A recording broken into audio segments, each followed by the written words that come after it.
ভাষা দিবসে এই পাট বিষয়ে আপনি যারা গ্রামগঞ্জে যারা মহিলারা আছে তাদেরকে কি বার্তা দিতে যাচ্ছেন? আচ্ছা, যাই হোক, আপনাদেরকে অসংখ্য অসংখ্য ধন্যবাদ। এবং আজকে 21শে ফেব্রুয়ারি ভাষা, আর এই ভাষার জন্য অনেক কিছু হয়ে গেছে।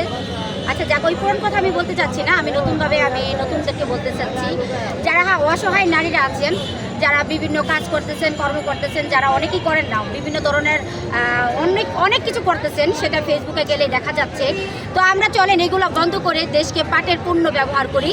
পাটের পণ্য ব্যবহার বিভিন্ন আইটেমের তৈরি পোশাক তৈরি করি, এগুলা দেশে বাসি এবং দেশের বাইরে যদি এগুলো সেল করা যায়, আমার মনে হয় দেশের একটু উন্নত হবে, মানুষেরও উন্নত হবে।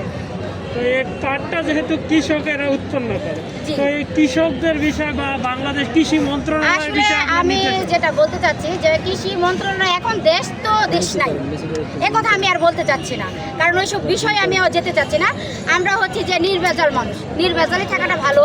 আরেকটা কথা হচ্ছে যে সরকার যদি একটু সুনজরে সুদৃষ্টিতে দেখে এবং সাংবাদিক ভাইরা, মিডিয়ারা, প্রশাসন যারা আছে, তারা পাটের পণ্যের উপরে যদি একটু সুনজরে দেখে, আমি মনে করি দেশটা আরো সুন্দর হবে। কৃষকদের জন্য আপনার কি কোনো দিক নির্দেশনা? আসলে এখন কলকারখানা পাটের যে ইয়াগুলো আছে, অনেকগুলো যে বন্ধ হয়ে গেছে, এগুলো যদি খুলে দেওয়া হয়, নতুন করে যারা পাটের পণ্য যারা কাজ করতে পারে, পাট নিয়ে জানি কাজ করতে পারে, পাটের মধ্যে বিভিন্ন আইটেমের তৈরি পোশাক, বিভিন্ন রকমের কাজ যদি কারুকাজ করে বিভিন্ন জায়গায় বা বিভিন্ন স্টলে এটা দেওয়া যায়, আমার মনে হয় দেশের উন্নতি হবে, মানুষের উন্নতি হবে।